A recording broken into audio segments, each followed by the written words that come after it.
Good morning, everyone. This is Mark Doyle with Word of Faith, and we have Douglas with us again this morning. We were here a few weeks ago, so we're pretty happy to be here with you again. Douglas has got a lot to share with us, so I want to give him as much time as possible. But I want to start with one verse that God was speaking to me this morning, and this is in Genesis, in the days of Noah, and it says in Genesis 6, verse 11, that the earth was depraved and putrid in God's sight, and the land was filled with violence, desecration, infringement, outrage, assault, and lust for power. Well, that's almost could describe the day and hour today.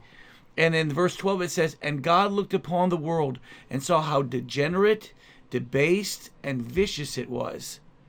For all humanity had corrupted their way upon the earth and lost their true direction.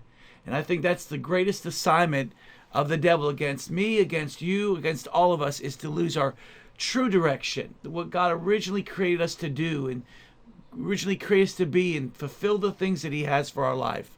And so the devil comes, he came then and he destroyed that whole generation, destroyed them with the sin, with all the influences at that time. And we can see that in this day and hour too, that there's so many things to influence you, to get you to do anything but what God originally created you to do, your true direction. And so the scriptures talk a lot about that, Douglas, about how the devil comes to tempt us, to seduce us, to get our eyes off of Jesus, to get our eyes off of God, and just inquiring of God what to do. And so Douglas is going to share with us this morning and possibly even Friday morning when we come again of what the scripture says about that, how that devil comes, but what Jesus has done for us to help us to not be like that generation, that they died in their sin. They were destroyed. God's judgment came upon them. But for us, they were offered nothing but the judgment. The flood came and they were all destroyed. But for us in our generation, God has offered Jesus to us to make a way for us so that we can inquire of God and fulfill the call of God and do what we originally created to do, our true direction. So Douglas, let's go ahead and you share what God's been speaking to your heart. Thank you, Mark. It's very true. We've lost our true direction, and the devil comes immediately and takes from us the things that we have inside of us because we haven't known how to go and where to go and just how to handle life. I was laying in bed the other day, and when I woke up, and this verse came to me, and I turned to it, and it's in Matthew chapter 18, verse 7. It says this. I was pretty amazed. It says, it is necessary that temptations come. It's necessary. And I wrote down here in my paper, but why? And then I thought of another verse in Luke chapter 17, verse 1. It says, temptations, snares, traps set to entice to sin are sure to come. Sure to come. And I'm thinking to myself, why? Why is that? Why is it like that? One of the chief reasons might be this. It's unavoidable. Because of the wickedness of the hearts of men and the hardness of heart, men won't turn their hearts to Jesus. And because they don't turn their hearts to Jesus, they've opened the door up, like Mark read just right here in Genesis, to lose their true direction. And the devil came.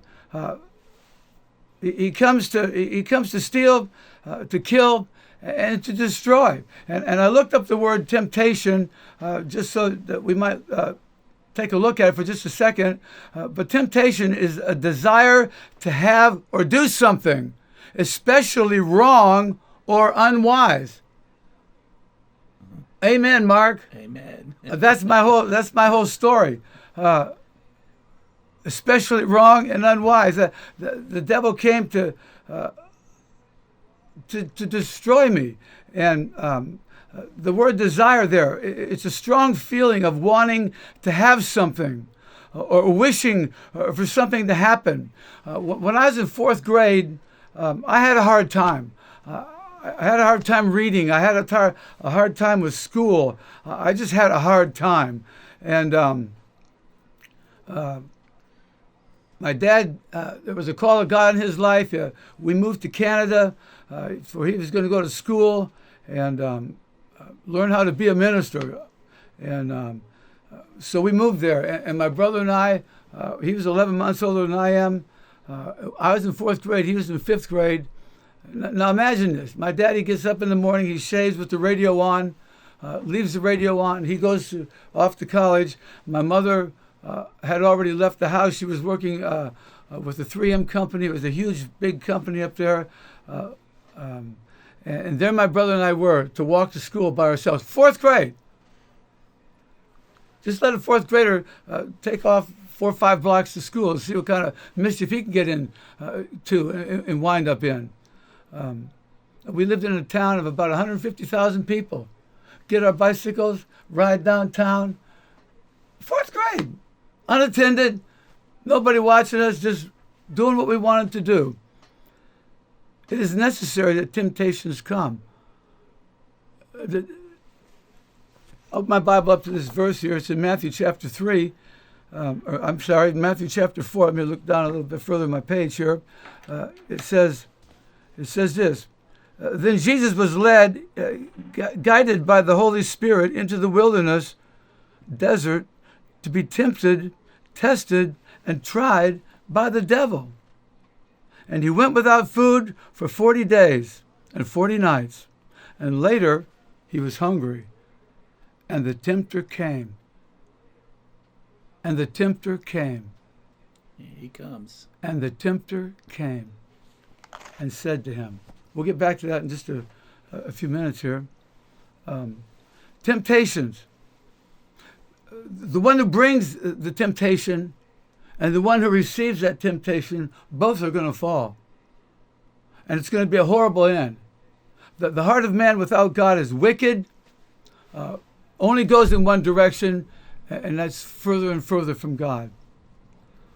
But I also read this verse in the Bible. It's in 1 Thessalonians chapter 2 and verse 4. It says this.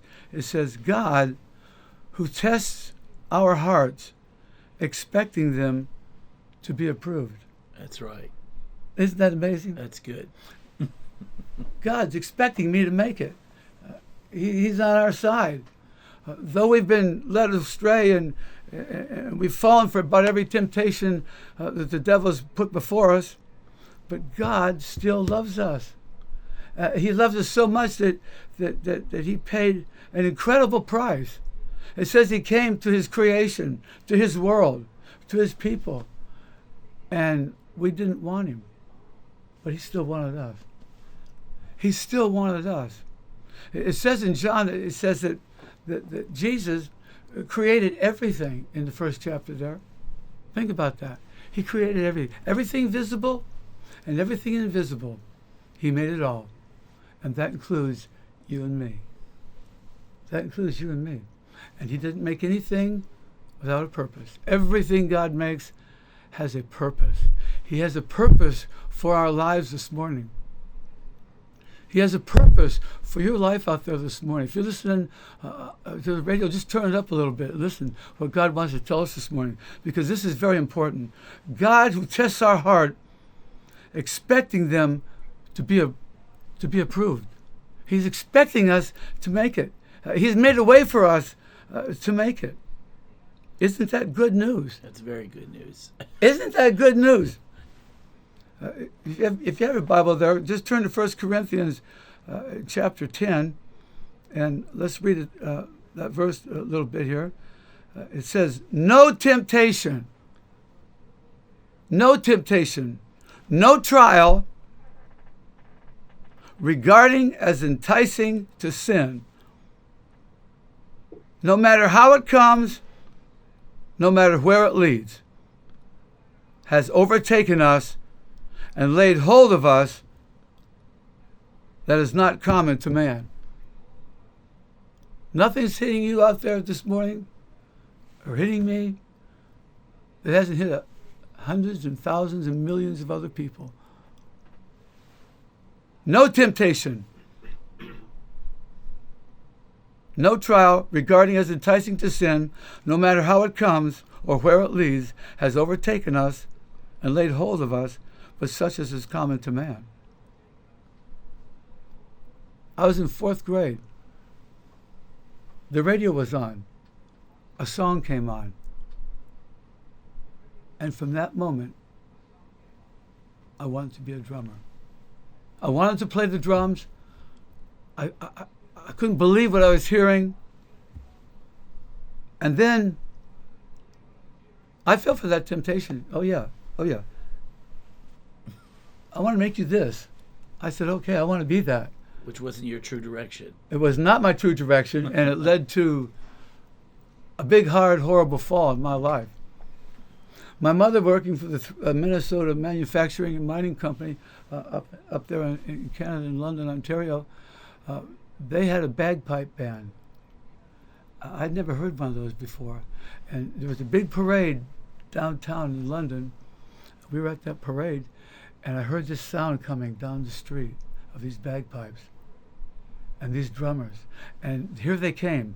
And these drummers were all walking in step, and they were playing, and they were twirling their drumsticks, and they were all together. And I'm crying. I'm crying, Mark. I wanted to be that. I wanted to be that. I didn't know what my true direction was. I thought maybe I didn't even know to think that way. But that's what I wanted to be. That's what I wanted to be. 4th grade. 4th grade. The teacher told me, she said, "You're so stupid, you'll never read."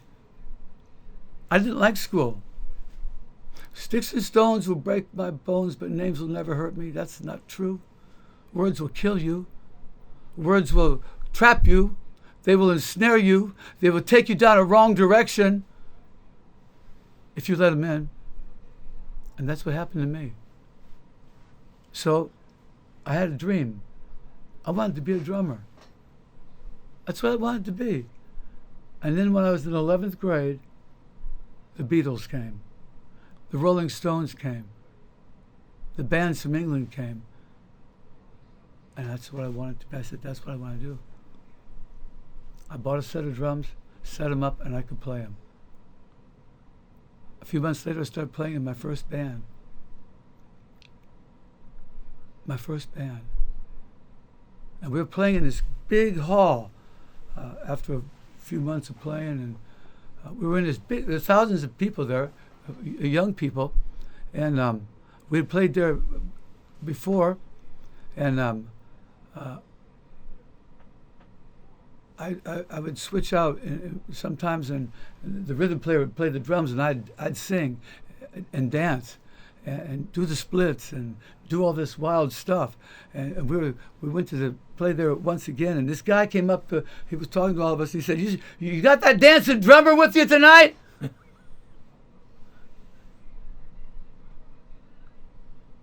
I started becoming what I wanted to be. I started drinking. I started doing drugs. I started withdrawing. And my life got worse and worse and worse. But I got what I wanted. I got what I wanted. And it was killing me. That's and right. One day, I was sitting there down in New Orleans. And we were getting ready to play. And God spoke to me. "Mark," he said, "what are you doing?" That's right. He said, "What are you doing? You're not supposed to be doing this." And I quit the band the next day. I called home and I said, Mom, I think I'm having a religious experience. I didn't know what to call it. You know? All I knew was there was a voice on the inside of me said, "Stop it. This is not what you're supposed to be doing." And I quit. And my life began to change. There's no temptation, no trial regarding as enticing to sin, no matter how it comes or where it leads, that has overtaken you and laid hold on you, that is not common to man. That is, no temptation or trial has come to you that is beyond human resistance. That's right. You hear what that's saying? There's nothing that's come into your life or my life that if we could just stop for a minute and listen on the inside of us, we could hear if it's the right direction or not. And it's not beyond human resistance, and that is not adjusted and adapted and belonging to human experience, and such as man can bear. You're out there this morning, some of you are out there, you said, I never asked to be born. I never asked for this. I can't take this. Life is getting harder and harder to bear. We can't take it. We don't know which way to turn, you know. And so we just do more drugs, and we're trying to feel better, and you know, it just gets worse and worse and worse. You said, such as man can bear. I can't take it anymore. I can't take it. But God, it says, This is a really is good faithful. part. This is the really good This part. is the good part, yeah. But God is faithful to his word and to his compassionate nature, and he can be trusted. Yes, he can. He can be trusted. You know, I've thought about it over time. You know, God, who has always been, where did he come from? He's always been there. How did he get there? He's always been there. There's no how did he get there? He's always been there. And he created everything.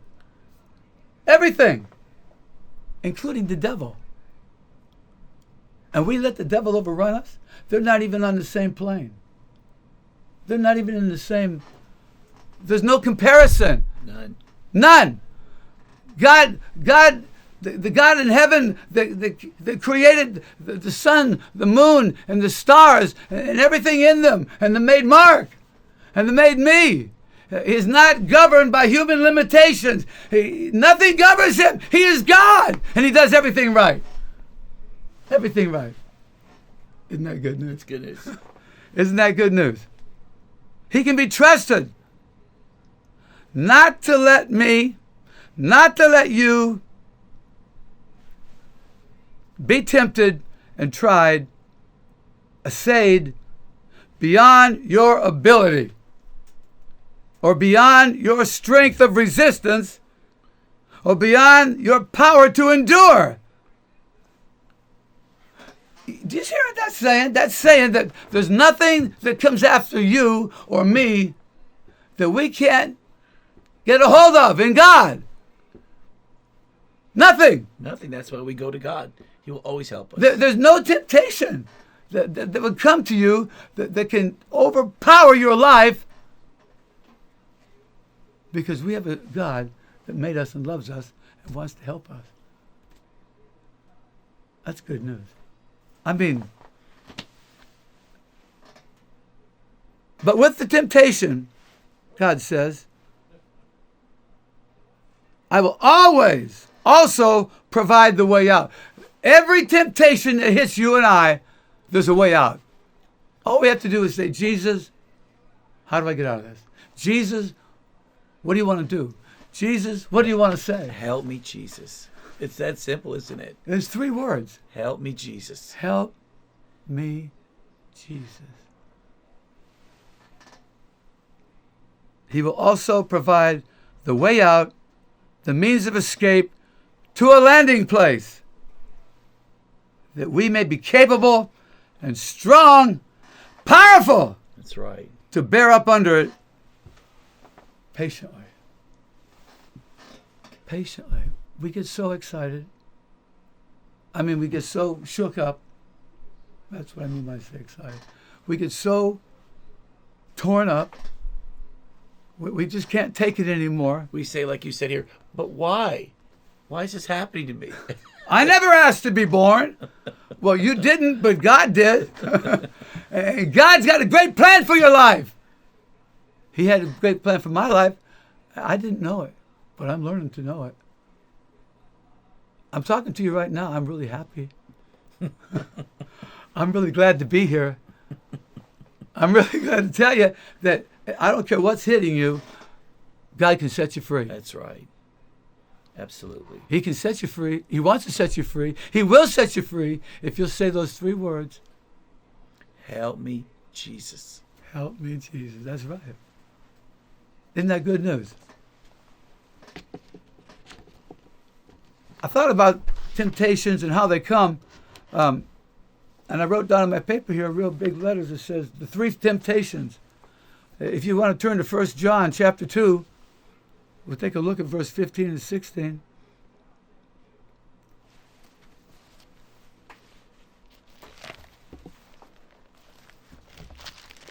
Let me just turn to it real quick.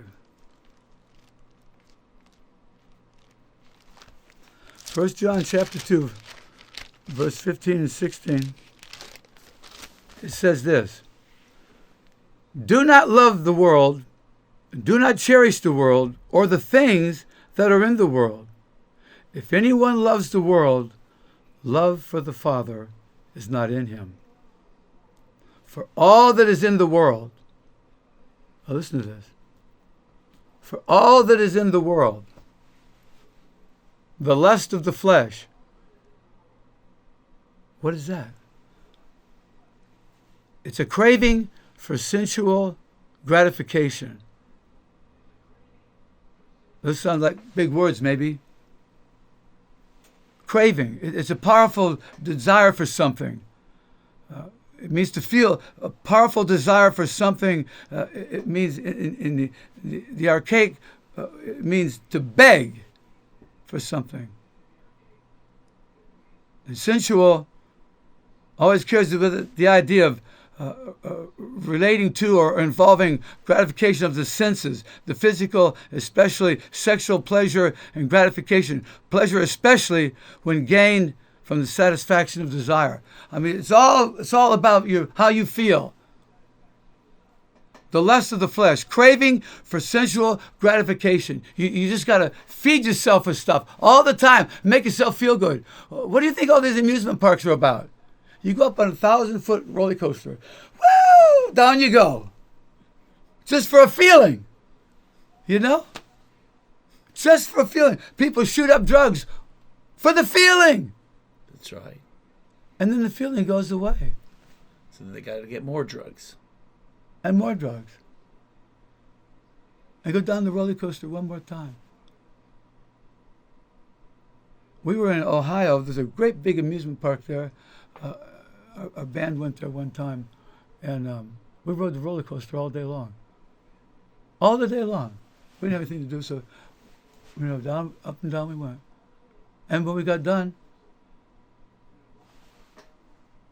empty again. Yeah.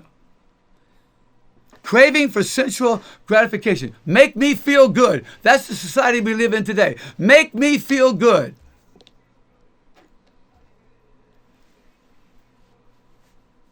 The lust of the eyes. All that's in the world. The lust of the eyes. Greedy longings of the mind. Lust of the eyes. A lust for pleasure, delight, personal inclination, to wish, intense for unbridled desire, lasciviousness, and greedy longings of the mind. I can't get enough. Yeah. You do it once, you got to do it again. And you got to do it again. And you got to do it again. And in doing it again, you got to get more and more. And more and more. And then one day, they find you in the bathroom on the floor dead. Because you've overdosed. I was so angry with life. I overdosed one night on Seconals. And I fell against the bathroom wall, and I was sliding down the wall, and I thought, I'm really dying. Great. And then about 4 hours later, I woke up in my vomit, and I was alive, and I was angry. I was angry because I hated life. I didn't want to be alive. I didn't know what my true direction was. All I knew was I was frustrated, angry. It was bad. It was bad. It was bad. It was bad. greedy longings of the mind. There's a void there on the inside. There's a little place in there that was designed for God. And nothing can fill that. Nothing can fill that void except Jesus. When he comes and fills that little spot, your whole life changes. Your whole life changes. And we live in a generation that doesn't want to fight. I'm sorry to say that, you know. They don't want to fight for their country. They don't want to fight for their lives. They don't want to fight in the spirit to have God's ways on the earth.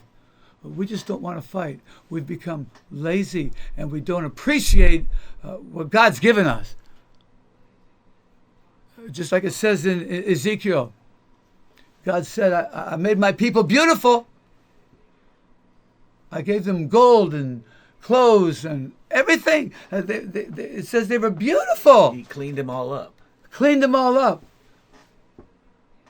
Because God's people, listen to me now, he doesn't want us looking like the world.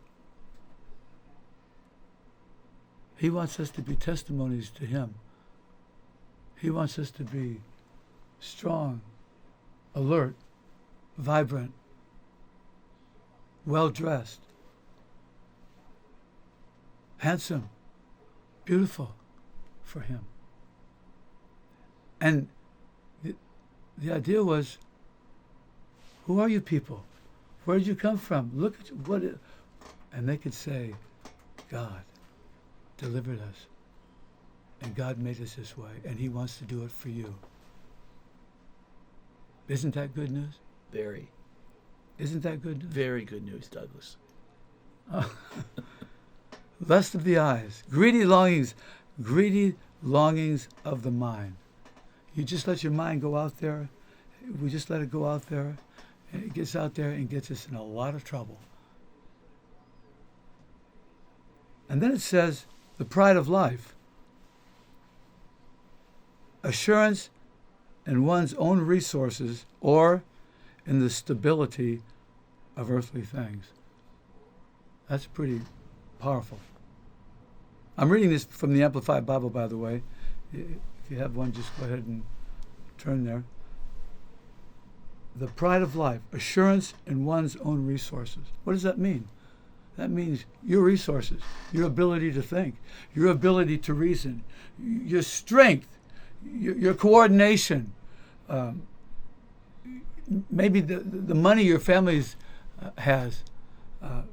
Or just where you think you can, I don't need anybody. That independence, Yeah. where you don't have that, you take yourself out of your own keeping and trust yourself with God's keeping. Just in that one attitude of heart, you can be filled with pride. Even though you act and seem humble, you're not. Unless you are dependent upon God for everything, then you are a prideful man or you're a prideful woman. And that one thing, that one part of you will separate you from God. And so that works at changing your true direction, which is our direction. Our true direction is to be dependent upon God and fulfill what he wants us to do. That's exactly right. That's exactly right. The pride of life, assurance in one's own resources or in the stability of earthly things. Don't trust the world. We got about 1 minute left. Don't trust the world. It'll let you down. Don't trust your world. There was a town in India some years back. Earthquake came and everybody died. They had prospered. They built cement block houses and they all fell on them and killed them. The whole village. They'd been worshiping the goddess of the dead and celebrating to her. The earthquake came and they died. Don't trust in finances. Don't trust in the world. Well, Douglas has a lot more to share with us, so we'll probably be back Friday. But we're so grateful you came and listened in today. And we meet every Monday, Wednesday, and Friday from 8:30 to 9. So please join us. If you want to watch any of our previous shows, we have them on our website at wordoffaithfellowship.org. Thank you again for joining us this morning.